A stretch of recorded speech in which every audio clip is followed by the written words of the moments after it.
शुभ संध्या students, कैसे हैं आप सब लोग। आशा करता हूं अच्छे होंगे। मैं अंकित शर्मा आपका स्वागत करता हूं आपके अपने परिवार फिजिक्स गुरु पर। देखिए यहां पर पढ़ते हैं हम ग्रेजुएशन के लिए फिजिक्स और केमिस्ट्री, जिसमें हम पढ़ने वाले हैं आपका डेविसन जर्मर एक्सपेरिमेंट। सर जब डेविसन जर्मर पढ़ने वाले हो तो ये आपने डी ब्रोगली हाइपोथेसिस क्यों डाला है। तो देखो हमने लास्ट क्लास में डी ब्रोगली हाइपोथेसिस पढ़ी थी और उसमें हमने बताया था कि डी ब्रोगली की अवधारणा थी एक। इन्होंने क्या कहा था, पार्टिकल जो होता है वो भी वेव की तरीके से कार्य करता है। जैसे हमने लिखा हुआ है every moving particle has a wave associated with it, यानी कि जो भी पार्टिकल क्या मोशन में होता है उसमें क्या होती है, वेव होती है, मतलब वेव नेचर रखता है। और इससे इन्होंने वेव लेंथ भी निकाल ली थी एक पार्टिकल की। अब किसी ने पूछा इसका कोई प्रूफ तो दो।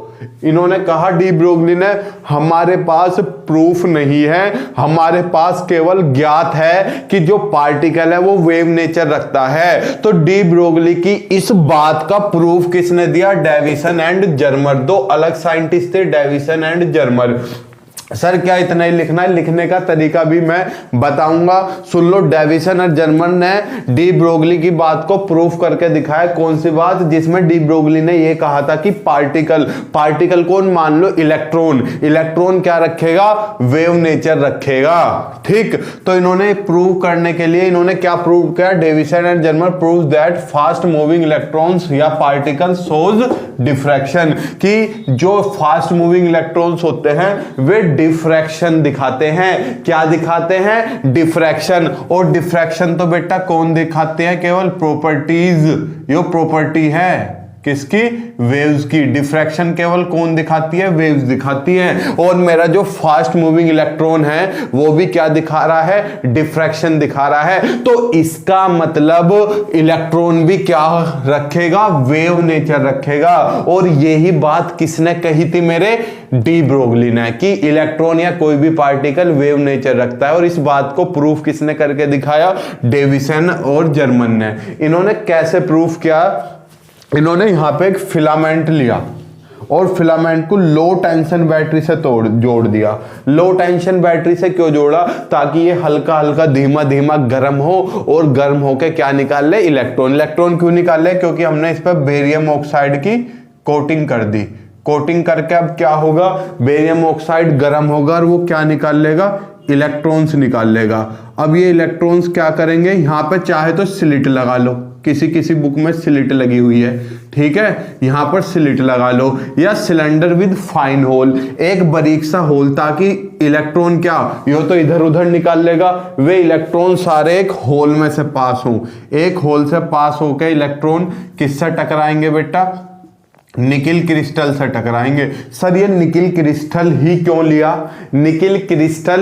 लिया, इसके आपको डिटेल में नहीं घुसना। यहाँ पे और दूसरे क्रिस्टल भी लिए जा सकते थे, लेकिन यहाँ पर निकिल क्रिस्टल लिया गया है क्योंकि निकिल क्रिस्टल पर ये एक्सपेरिमेंट अच्छी तरीके से ऑब्जर्व हो रहा है। इसे क्या जोड़ दिया, इसे जोड़ दिया एक हाई टेंशन बैटरी से। क्यों, इलेक्ट्रॉनों को तेजी से अट्रैक्ट कर सके, इलेक्ट्रॉनों का मोशन बढ़ा सके। ठीक, अब यहां से इलेक्ट्रॉन बीम टकराएगी और इलेक्ट्रॉन बीम इधर उधर जाएगी। यहां पर ये क्या लगा हुआ है बेटा, मान लो इलेक्ट्रॉन बीम क्या आ रही है, इसमें आ रही है, क्या है ये, फैराडे सिलेंडर भी बोलते हैं, मूवेबल डिटेक्टर की, कहां पे इलेक्ट्रॉन्स हैं कहां पर नहीं है, ये हम इससे मूव करके पता लगा लेते हैं। क्या हम क्या करते हैं, हम इधर उधर घुमाते हैं इसे, हम देखते हैं कहीं पर इलेक्ट्रॉन की इंटेंसिटी हाई है और कहीं पर लो है, कहीं पर हाई है और कहीं पर लो।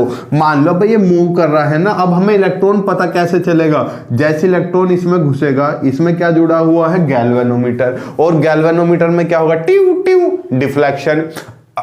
अब डिफ्लेक्शन हुआ, सर डिफ्लेक्शन हुआ तो डिफ्लेक्शन कब होता है मेरे, चांद सूरज, जब वहां पे इलेक्ट्रॉन प्रेजेंट हो, इलेक्ट्रॉन फ्लो कर रहा हो। तो इसका मतलब यहां पे इलेक्ट्रॉन है, मैं ऊपर ले गया, ऊपर भी इलेक्ट्रॉन है, तो कहीं पर सुनना, कहीं पर इंटेंसिटी इलेक्ट्रॉन की मैक्सिमम होती है और कहीं पर लो होती है। ये सुना सुना सा लग रहा कि कहीं पर इंटेंसिटी मैक्सिमम हो जाती है और कहीं पर लो हो जाती है। जहां पर इंटेंसिटी मैक्सिमम हो जाए वो होता है कंस्ट्रक्टिव इंटरफेरेंस, जहां पर लो हो जाए वो होता है डिस्ट्रक्टिव इंटरफेरेंस। यानी कि इंटरफेरेंस हो रहा है, और इंटरफेरेंस भी कौन सा नेचर है? वेव नेचर है। तो इलेक्ट्रॉन क्या रखते हैं? Wave nature. सर हाँ, ये तो हो गए बहुत सारे इलेक्ट्रॉन। मैंने यहाँ पे कुछ सेटिंग बिठाई, फिल्टर लगा लिया। अबे फिल्टर मतलब वो नहीं इंस्टाग्राम या स्नैपचैट वाला नहीं, हाँ वे आ जाते हैं और जेब इतनी लंबी हो जाती है, वो वाला फिल्टर नहीं। मैंने यहाँ पे कोई फिल्टर लगा लिया, मान लो एज्यूम कर लिया एक इलेक्ट्रॉन निकल के गया बस। क्या वो एक इलेक्ट्रॉन, इकलौता इलेक्ट्रॉन भी वेव नेचर दिखाएगा?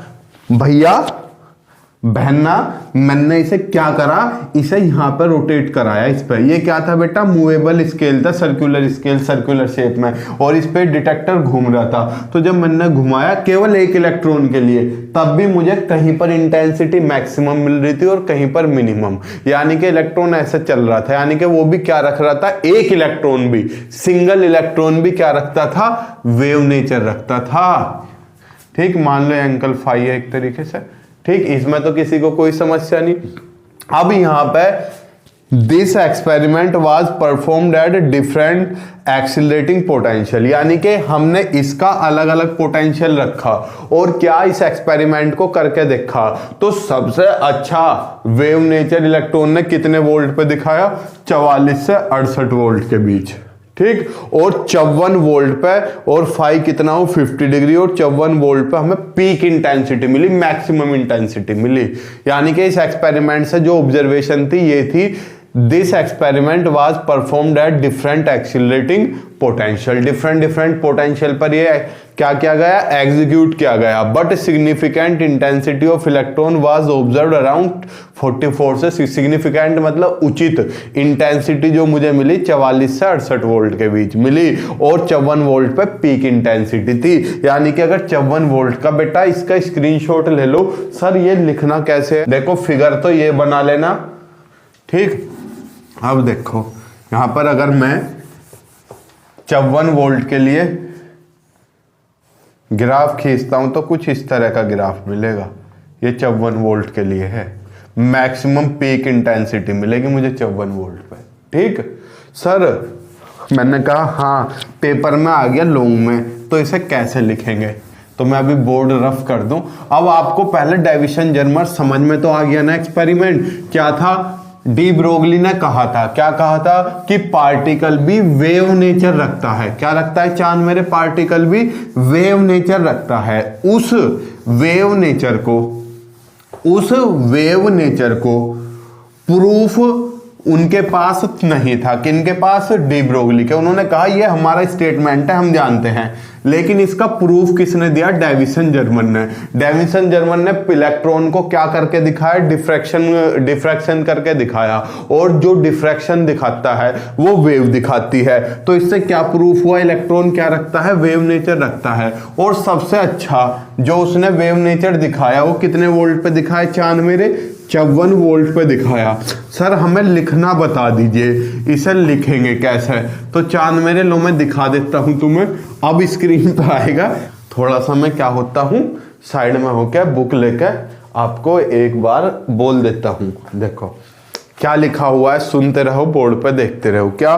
The first experiment to show the existence of matter waves, यानी कि मैटर वेव्स की एग्जिस्टेंस दिखाने के लिए जो पहला एक्सपेरिमेंट हुआ था was performed on slow electron. Slow electron पे परफॉर्म किया गया था बाय 2 अमेरिकन फिजिसिस्ट, 2 अमेरिकन के वैज्ञानिक थे फिजिक्स के, Davisson and German in 1927। Davisson और जर्मन ने 1927 में किया था। अभी तक कोई समझने वाली चीज नहीं, जब आप पूरा सुन लोगे ना तो आप कहोगे तो वही है सर जो आपने बताया, आपने अच्छे से समझा दिया। This experiment is based upon the fact yo experiment based है किस फैक्ट पर, सुनो इस पर, that if material particles have a wave nature they must show the phenomena like interference and diffraction. यानी कि अगर पार्टिकल क्या रखता है, पार्टिकल वेव नेचर रखता है तो वो इंटरफेरेंस भी दिखाएगा और डिफ्रैक्शन भी। हमने बताया तो था कंस्ट्रक्टिव डिस्ट्रक्टिव ये सब बोल ली तो थी हमने राम कहा था, ठीक। The experimental arrangement is shown in the figure, figure में एक्सपेरिमेंटल अरेंजमेंट हमने देख ही लिया, यहाँ पे फिगर छाप देना। The electron beam is produced from an electron gun which is a device for creating focus strong beam of electrons। अरे filament है उससे क्या प्रोड्यूस हो रहे हैं, इलेक्ट्रॉन्स प्रोड्यूस हो रहे हैं। The gun consist of tungsten filament, वो इलेक्ट्रॉन गन उसमें क्या होगा, फिलामेंट ही तो होगा, और उस फिलामेंट से क्या प्रोड्यूस होंगे, इलेक्ट्रॉन्स प्रोड्यूस होंगे, ठीक। Which is heated to dull red, यानी कि रेड होने तक उसे हीट किया गया, किससे, लो टेंशन बैटरी से। फिगर कुछ याद है, the electrons are emitted from the filament due to thermionic effect, यानी कि जो आपका फिलामेंट था उससे जो इलेक्ट्रॉन्स निकले वो किसकी वजह से निकले, थर्मियोनिक। और हीट हो रहे थे, थर्मल मतलब हीट आया कुछ याद, तो थर्मियोनिक इफेक्ट की वजह से क्या निकले, उससे इलेक्ट्रॉन निकले। Then the electron are accelerated in electric field of known potential difference. हमने क्या लगाया था, एक सिलेंडर लगाया था फाइन होल का, याद है, उस पर जो हम पोटेंशियल लगा रहे थे हाई टेंशन का, वो हमें पता तो था, लास्ट में हमने लिखा तो 44 से 68 वोल्ट और 54 वोल्ट पे वो दिखा रहा था, तो हमने उसे हाई पोटेंशियल पे रखा, क्यों, क्योंकि ताकि वो इलेक्ट्रॉनों को माइनस है और वो प्लस अट्रैक्ट करके तेज वेलोसिटी दे सके, ठीक।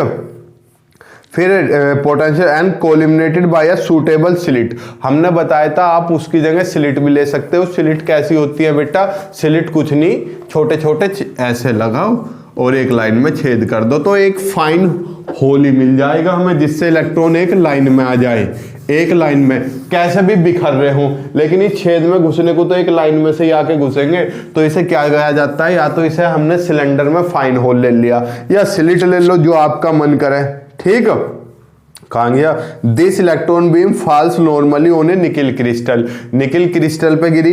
The electrons are diffracted from the crystal in all direction, crystal ने उन्हें हर ऑल डायरेक्शन में इधर उधर डिफ्रैक्ट कर दिया, ठीक। The intensity of diffracted beam in different direction is measured by A Faraday cylinder, वही जो सेटअप यहाँ था उसे क्या बोल रहे थे, फैराडे सिलेंडर बोल रहे थे, which is connected to a sensitive galvanometer, जो एक गैल्वेनोमीटर से कनेक्ट है, and can be rotated on a graduated circular scale, वो सर्कुलर स्केल पर रोटेट कर रहा था, so that it is able to receive reflected electrons in all direction, यानी कि सारी डायरेक्शन में इलेक्ट्रॉनों को ले सका है, मोस्टली 20 to 90 डिग्री। बताओ यहां तक तो कोई दिक्कत नहीं, समस्या नहीं, आगे देखो। A beam of low voltage electrons was made to fall on the surface of the crystal. The Faraday cylinder is moved to various position and deflection in galvanometer is noted for each position. हम उसे क्या कर रहे हैं, चारों तरफ घुमा रहे हैं और देख रहे हैं कि कितना गैल्वेनोमीटर में डिफ्लेक्शन हो रहा है, और उसे हम क्या करते जा रहे हैं बच्चा, उसे नोट करते जा रहे हैं, which is measure of the intensity of the diffracted beam of electrons, यानी कि जितना ज्यादा डिफ्लेक्शन होगा उतनी ही ज्यादा क्या होगी, इंटेंसिटी। तो यही जो गैल्वेनोमीटर में डिफ्रैक्शन है यही क्या है, इंटेंसिटी है। Is plotted against the angle phi, वो हमने फाई के साथ खींची between the incident beam at the beam entering the cylinder, cylinder में जो बीम घुस रही है और जो इंसिडेंट कर रही है उन्हें लेके हमने ग्राफ खींचा, और डिफरेंट एक्सीलरेशन के लिए जो हमें ग्राफ मिला वे नीचे दिया गया है। देखो मैं फिगर बना दूं, आप देख लो, हमारे पास ट्यूं ट्यूं, ये क्या है, डायरेक्शन ऑफ इंसिडेंट बीम तो इधर होगी, इंसिडेंट बीम, राइटिंग पे मत जाना, मैं पहले बोल चुका हूं, हैंड राइटिंग में मत जाना, साइंस वालों की सिकल और हैंड राइटिंग दोनों रद्दड़ होती हैं एकदम, ठीक। क्यों, ये पढ़ लिख के इतने भैरव बाबा बन जाते हैं, तो ना तो इनकी सिकल होगी ना ही इनकी हैंड राइटिंग होगी। और यहाँ पे वोल्टेज कितना, पहले 40 वोल्ट लिया तो 40 वोल्ट पे हल्का सा टर्न मिला, हल्का सा मामूली सा। फिर हमने ये ग्राफ किसके लिए खींचा बेटा, ये ग्राफ खींचा हमने 44 वोल्ट के लिए, तो यहाँ पे हल्का सा टर्न होकर ऐसे होगी। फिर हमने 48 वोल्ट के लिए खींचा, 48 वोल्ट के लिए जब खींचा तो और हल्का सा टर्न हुआ। लेकिन जब हम 54 वोल्ट पे पहुंचे, मैंने बताया था सबसे अच्छा वेव नेचर कहाँ मिलता है, 54 वोल्ट में, ये मिल गया। और जब 60 वोल्ट पे पहुंचे तो वहां से फिर से ये खत्म होना चालू हो जाएगा सॉरी, ये 44 वोल्ट, ये 54 वोल्ट और ये 60 वोल्ट। ठीक, खींच लो फिगर फटाफट, ऐसे ही बनाने, इनमें थोड़ा थोड़ा अंतर आएगा।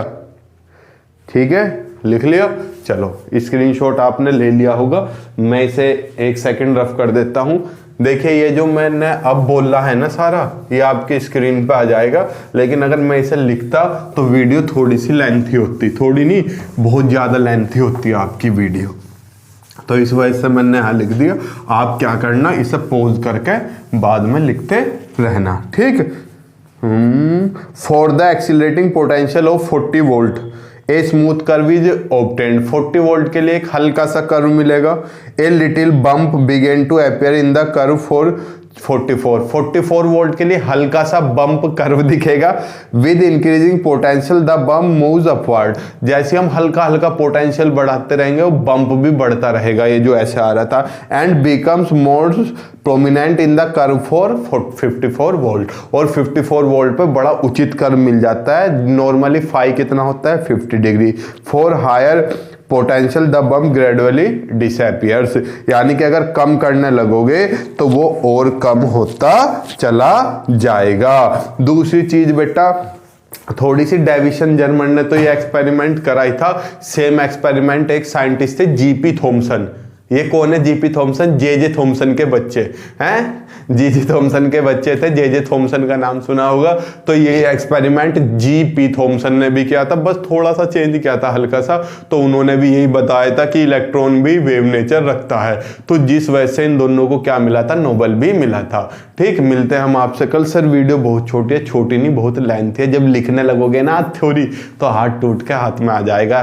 ठीक, चलो कल मिलते हैं आपसे। खुश रहिए, मुस्कुराते रहिए। जय हिंद, जय भारत, प्रणाम, शुभ संध्या।